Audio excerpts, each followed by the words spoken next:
নমস্কার বন্ধুরা, স্টাডি স্কুলের নতুন আরেকটি ভিডিওতে তোমাদের স্বাগত জানাই। আমরা কিন্তু বলতে বলতে 12তম ভিডিওতে চলে এসেছি। তোমাদের আমি বলেছিলাম যে 20টা মক টেস্ট আনবো ইংরেজির WBP এক্সামের জন্য, কেপি মেন আর WBPর জন্য। তো তার 12তম ভিডিও। তো আজকে আমি তোমাদের যে ভিডিও এনেছি তার মধ্যে কিন্তু আমি একটা প্যারাজাম্বেল অ্যাড করেছি, এক বন্ধু কিন্তু রিকোয়েস্ট করেছে। তো সেটাও আমি তোমাদের পরবর্তীতে জানাচ্ছি। তার আগে নতুন যারা তারা কিন্তু অবশ্যই প্লেলিস্ট ফলো করে আগের ভিডিও দেখে নেবে এবং পরের ভিডিওগুলোকে যদি পেতে চাও তাহলে অবশ্যই চ্যানেলের সাথে থাকো, ঠিক আছে? তো চলো শুরু করছি আজকের ভিডিও। আজকের প্রথম প্রশ্ন রেখেছি, তোমরা কিন্তু কমেন্ট করতে কিন্তু ভুলবে না। প্রত্যেকের কমেন্টকে আমার স্বাগত। দেখো এইরকমভাবে যারা কমেন্ট করো না, আমি প্রত্যেকের কমেন্টকে দেখি কিন্তু কার কত হলো স্কোর।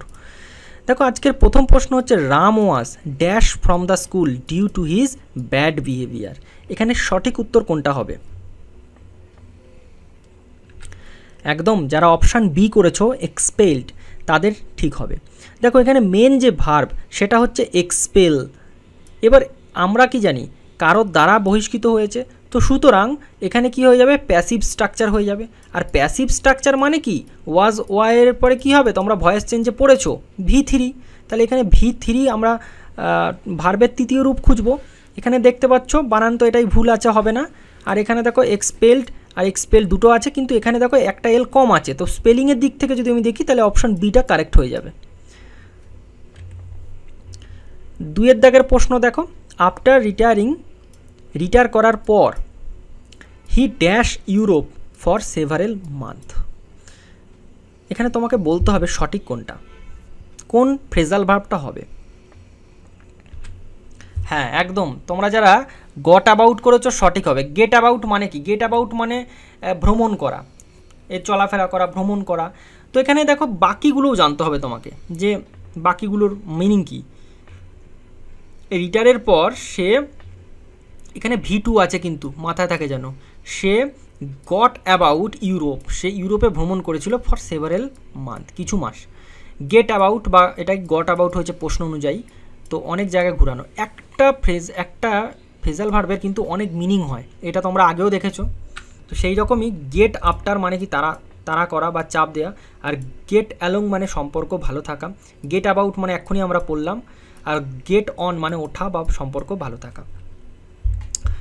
আচ্ছা 3-এর কোশ্চেনটা দেখো, বাই দিস টাইম টুমোরো, আগামীকাল এই সময়ের মধ্যে, I dash the work assign to me, আমাকে যে ওয়ার্ক দিয়েছে সেটা আমি এই পরের দিনের এই সময়ের মধ্যে করে দেবো। তো আমরা এটা টেন্স থেকে দিয়েছি।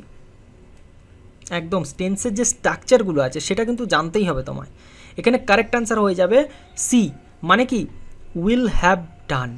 দেখো এটা কোন টেন্স, এটা হচ্ছে future perfect tense. Future perfect টেন্সের ফর্মুলা কি, মানে স্ট্রাকচার কি আছে, ফর্মুলা হবে না, ফর্মুলা তো ম্যাথে হয়। এখানে সাবজেক্ট, তারপরে উইল, তারপরে হ্যাভ, তারপরে কি V3, তাহলে উইল হ্যাভ V3। তো এখানে দেখো এটা আছে। বাকি এটা আমি কেন এখানে উইল ডু কেন নিলাম না, প্রশ্ন আসতেই পারে। তো তোমরা যখন তার সংজ্ঞা পড়েছো, ভবিষ্যতে কোনো একটি সময়ের মধ্যে কোনো একটা কাজ কমপ্লিট হয়ে থাকবে, তো বাই দিস টাইম টুমোরো, এই যে এইখানটাই তো দিয়ে দিয়েছে তার জন্য, তাই এখানে উইল হ্যাভ ডান হবে। ওকে, 4-এর দাগের প্রশ্নটা হচ্ছে, ডিরাইড এর সমার্থক শব্দ বলতে হবে তোমাদের। ইয়েস, যারা রিডিকিউল করেছো, কারণ রিডিকিউল মানে উপহাস আর ডিরাইড মানেও কিন্তু উপহাস। এক্সট্রিম ডিলেমা, হেইল আমি তোমাদের রিসেন্ট করিয়েছি, হেইল ফ্রম একটা ফ্রেজ আমি তোমাদের কিন্তু প্রিপোজিশনের ক্লাসে করিয়ে দিয়েছি। I am hail from Bihar, he was hail from Maharashtra. বাকি এক্সট্রিম হবে না। ডিরাইড মানে হচ্ছে উপহাস করা, রিডিকিউল।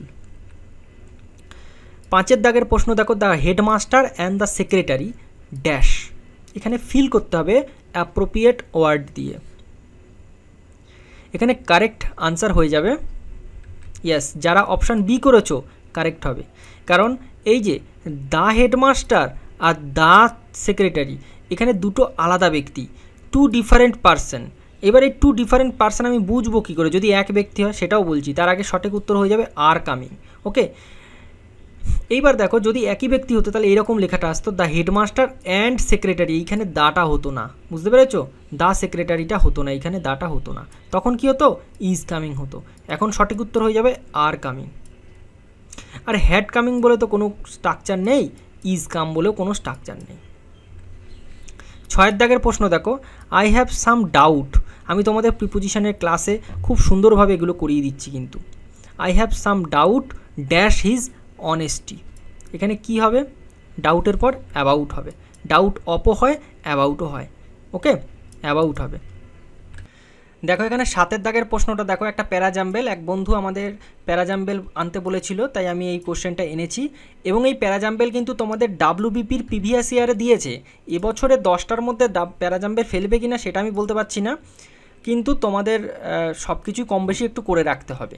তো প্যারাজাম্বেলটা করার আগে আমি তোমাদের দু এক কথা বলে রাখি, প্যারাজাম্বেল করতে গেলে কিন্তু ইংরেজির বেশ ভালো নলেজ থাকতে হবে, মানে একটা লাইন পড়ে তোমায় বুঝতে হবে, এখানে কোনো রকমের টিক্স খাটবে না।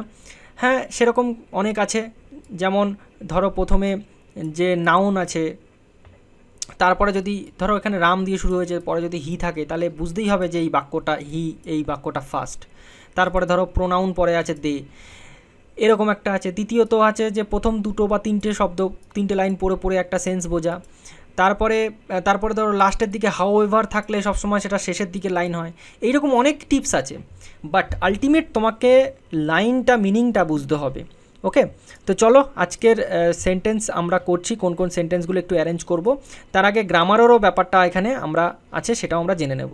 দেখো এখানে বলেছে প্রথম, our 12 years in the forest, আমাদের 12 বছরের যে জঙ্গলে থাকাটা, হ্যাঁ, ওয়্যার। এবার এখানে কি হবে দেখো, পুরোটা কিন্তু পড়তে হবে না তোমাদের, তোমরা যদি সঠিকভাবে এটা করতে পারো, এটাই এখানে টিপস। তার জন্য তোমার টেন্স জানতে হবে না। ওয়্যারের পর আমরা কি জানি? ওয়্যারের পর বলো তুমি কি শিখেছো? ওয়্যারের পর এইটাই শিখেছো না? ওয়্যারের পর আইএনজি শিখেছো, এটাই তো শিখেছো। আর এখানে মানে পাস্ট পার্টিসিপল হবে। তো এখানে our 12 years in the forest were, বলো এখানে স্পেন্ট কখনো পড়েছো V1 ওয়্যারের পরে? তাহলে তো ডিটা শেষ, এখানেই শেষ। আচ্ছা, ওয়্যার রাম হ্যাড লস্ট, 12 বছরের জঙ্গলে ছিল রাম হারিয়ে, হবে না। তো সুতরাং থাকলেও বেঁচে কি, বি আর সি দিয়ে স্টার্ট হবে, তাহলে বি দিয়ে স্টার্ট হবে, অথবা তাহলে এটা এখানেই এলিমিনেট হয়ে গেল। দেখছো আমি প্রথমেই একটা এলিমিনেট করে দিলাম। এইবার দেখো আমাদের 12 বছরের যে জঙ্গলবাস, ওয়্যার কি, ওয়্যার এন্ডিং, শেষ হয়ে যাচ্ছিল। এইবার একটা যখন হবে তাহলে কি হবে, নাও অ্যাকর্ডিং টু দ্য ওয়েজার, মানে একটা চুক্তি অনুযায়ী ওয়েজার ডিসকভার্ড আওয়ার হোয়ার অ্যাবাউটস, হবে না। তাই এখানে বিসি দিয়ে তো নেই, তো সুতরাং এখানে কি হবে, আমাদের এই চুক্তি অনুযায়ী, দাঁড়াও, now according to the wager Ram had lost, Ram যদি হারিয়ে যায়, উই হ্যাভ টু ড্যাশ, এইবার বলো, আর কিচ্ছু করতে হবে না, উই হ্যাভ টু। এবার আমরা একটা স্ট্রাকচার জানি, হ্যাভ টু, হ্যাজ টু, এরপরে V1। এবার বলো V1 কোনটা আছে? স্পেন্ড একটাই আছে, তাহলে এখানে এ এর পরে ডি একটা জায়গায় আছে, দেখো এডি, ব্যাস কারেক্ট আনসার হয়ে যাবে এটা। বুঝতে পারলে? এটা অনেক আগেই করা যায়। কিভাবে করা যায় তুমি এটা দেখলে লাস্টে হ্যাভ টু আছে, এরপরে V1 হবে, V1 খোঁজো, স্পেন্ড এ ডি, খোঁজো এডি একটা আছে, অপশান বি হয়ে গেল। এটা প্রথমেই করে দিবে। এরকম অনেক আছে, যদি তুমি জানো ইংরেজি তবেই এগুলো করতে পারবে, আদারওয়াইজ পারবে না। তো দেখো বলছি কি, our 12 years in the forest were ending, শেষ হতে যাচ্ছিল। Now according to the wager Ram had lost, যদি রাম হারিয়ে যায়, will have to spend a year in hiding, আমাদের আরও 1 বছর লুকিয়ে থাকতে হবে। ইফ ডিউরিং দিস ইয়ার, এই সময়ের মধ্যে, এই বছরের মধ্যে, 1 বছরের মধ্যে, মোহন ডিসকভার আওয়ার হোয়ার অ্যাবাউটস মানে আমাদের বসস্থান, আমরা যেখানে আছি, we would have to endure another 10 year in exile মানে কি, আবার জঙ্গলে বাস করতে হবে, ওকে, নির্বাসনে কাটাতে হবে। তো ব্যাপার তো তোমরা বুঝতেই পারলে। এবার তোমাদের যদি ইন্টারেস্ট থাকে তোমরা কি করবে, ইউটিউবে যাবে, ইউটিউবে গিয়ে দেখবে অনেক হিন্দি ইউটিউবার আছে, বাংলা ইউটিউবার আছে, যারা প্যারাজাম্বেলের উপর বড় বড় ক্লাস করিয়ে রেখেছে। দেখবে আমি যে কথাগুলো বললাম প্রথমে, সেই কথাগুলো বলে আলটিমেট নিজেই মানে ক্লাসগুলো করাতে শুরু করবে। তো আলটিমেট তোমাকে কি জানতে হবে, তোমাকে ইংরেজি জানতে হবে, ইংরেজি পড়তে হবে, টেন্স জানতে হবে। এখানে যদি হ্যাভ টু এর পরে V1 জানো না, তুমি এটা কি করে বুঝতেই পারবে? ওকে, তারপরে দেখো এখানে আছে যে ওয়ারের পর আমি যে বললাম আইএনজি আর ভি3, এই বিষয়গুলোও জানতে হবে। চলো তাহলে এখানে কারেক্ট অ্যান্সারটা জেনে নেব যে BADC ছিল WPP সিলেবাসে, তাই আমি তোমাদের রিকোয়েস্টে আনলাম। 8 দাগের প্রশ্নটা দেখো, C was able to dash a solution to the problem in just a few minutes.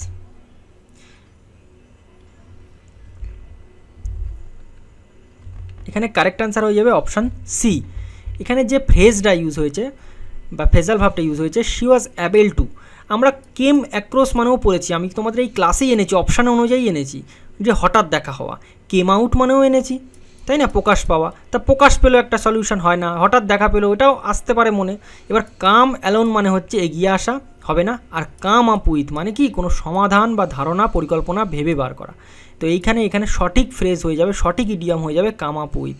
ওকে, এই রকম স্ট্রাকচারে কিন্তু তোমাদের WPPতে দেয়। তাহলে এখানে কারেক্ট অ্যান্সার হয়ে যাবে অপশান সি। তা দেখো 9 দাগের প্রশ্নটা কি, হি কমিটেড ড্যাশ এ ক্রাইম। এখানে হি কমিটেড কি হবে, টু হবে, ফর হবে, না অফ হবে, না নো প্রিপোজিশন হবে? ইয়েস, এখানে কারেক্ট অ্যান্সার হবে no preposition. He committed a crime হবে। কমিটেড টু কেন হবে না, কারণ কমিট টু মানে কি, অঙ্গীকার করা, প্রতিশ্রুতি দেওয়া। এখানে সে একটা ক্রাইম করবে, এই প্রতিশ্রুতি দিল, টু এ ক্রাইম, যদি হয় তো তাহলে হবে। বাট এখানে যেটা হবে, কোনো একটা কাজকে সিম্পল কমিট মানে কি, কোনো একটা কাজকে পরিণাম দেওয়া, যেমন হি কমিট সুসাইড। আমি এগুলো কিন্তু বিস্তারিতভাবে তোমাদের প্রিপোজিশনের ক্লাসে এনেছি, আমি ওই রকম দায় সারা কাজ করিনি। আমি তোমাদের 200 থেকে 300টা প্রিপোজিশন প্লেলিস্ট আকারে একদম বানিয়ে দিয়েছি, তোমরা কিন্তু ওটা ভিডিও পরপর দেখবে, ঠিক আছে। সেখানে আমি শুধুমাত্র এরকম বলে দিইনি, সেখানে আমি ইম্পর্টেন্ট কীভাবে ফ্রেজাল ভাব তৈরি হচ্ছে, ফ্রেজ তৈরি হচ্ছে, সেগুলোও আমি তোমাদের বিস্তারিত বলে দিয়েছি। ওকে, তো তোমরা এটা দেখে নেবে। আচ্ছা, এবার দেখো 10-এর প্রশ্নটা, the police left no stone unturned in their investigation of the robbery. তো এখানে মিনিংটা কি ইডিয়মের, এখানে কারেক্ট আনসার কোনটা হবে, লিভ নো স্টোন আনটার্ন বলে একটা ইডিয়ম তোমরা পড়েছো, অপশান বি হয়ে যাবে কারেক্ট আনসার। চেষ্টার কোনো ত্রুটি না রাখা, মানে সব রকম চেষ্টা করা। কী হবে, tried every possible way, ignore some clue, যে সূত্র আসছে কিছু, সেই সূত্রগুলোকে ইগনোর করে না। Give up after few attempt, কিছু কাজ করার পর, কিছু অ্যাটেম্প্ট নেওয়ার পর পরিত্যাগ করা, হার ছেড়ে দেওয়া না। ওয়ার্ক কেয়ারলেসলি, এটাও হবে না, কেয়ারলেসলি কাজ করা, এটাও হবে না।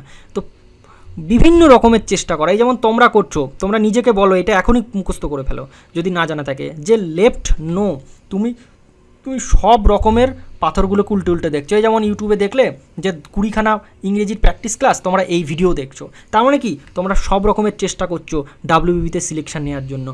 লিভ নো স্টোন আনটার্ন, সব রকম চেষ্টা, কোনো ত্রুটি রাখছো না। ওকে, আচ্ছা, ভিডিওটা এখানেই শেষ করছি, আবার দেখা হবে 13 নম্বর প্র্যাকটিস সেটে। আগের মতো কিন্তু রেসপন্স পাচ্ছি না, আমি অনেক কিছু ভেবে রেখেছিলাম, আমি ভেবেছিলাম 20টার পরেও আরও কিছু ক্লাস আনবো তোমাদের জন্য, কিছু টপিক ওয়াইজ ক্লাস আনবো, কিন্তু রেসপন্স সেরকম পাচ্ছি না।